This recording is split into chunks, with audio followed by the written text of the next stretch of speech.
সকাল সকাল প্রাইভেট থেকে বাড়ি যাচ্ছিলাম, বাড়ি গিয়ে দেখি কোনো কামই হয়নি। তোমরা দেখতে পারলে গেটটা কিন্তু এখনো আটকানো রয়েছে। আমার দাদা কিন্তু এখনো শুয়ে আছে, তাই কি করার, আমাকেই বাড়ির কাম করতে হবে। জানলাগুলো খুলে দিতির হাওয়া ঘরে ঢুকু, প্রচন্ড বেলা হয়ে গেছে, তাই ঘরের কামগুলো গুছিয়ে এখন চলে যাবো বাজারে। তাই দিদির দেওয়া রকেটের কাছে চলে আসলাম। দেখো আমার রকেটটা কিন্তু মডিফাই করেছি। দিদির হাওয়া খেতে খেতে চলে আসলাম কিন্তু বাজার মিষ্টির দোকানের সামনে। কিছুটা পরিমাণ পরোটা নিয়ে বাড়ির দিকে রওনা দিলাম।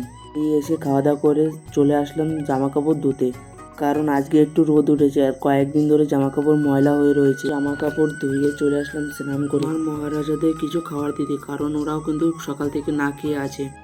আজকের ওয়েদারটা কিন্তু খুব সুন্দর ফুটে বেরিয়েছে। আমাকে কিন্তু এখন রান্না করতে হবে, তাই আমি চলে আসলাম রান্নার ঘরে। যেহেতু আমার মা বাবা একসাথে বিদেশেই থাকে, তার জন্য আমাকেই বাড়ির কাজ করতে হয়। আমার দাদা কিন্তু হ্যান্ডিক্যাপ টাইপের, আমার দাদা কাজ বাজ কিছুই করতে পারে না। বলতে বলতে কিন্তু এদিকে চলে আসলাম সোয়াবিন নিতে। সোয়াবিন নিয়ে দেখি বৃষ্টি নামা শুরু হয়ে গেছে। তোমরা কিন্তু দেখতে পাচ্ছ কত সুন্দর বৃষ্টি নামছে, তাই বৃষ্টিটা একটু উপভোগ করতে লাগলাম। আজকের ভিডিও এই, তোমাদের দেখা হচ্ছে নেক্সট কোনো ভিডিওতে। Okay bye.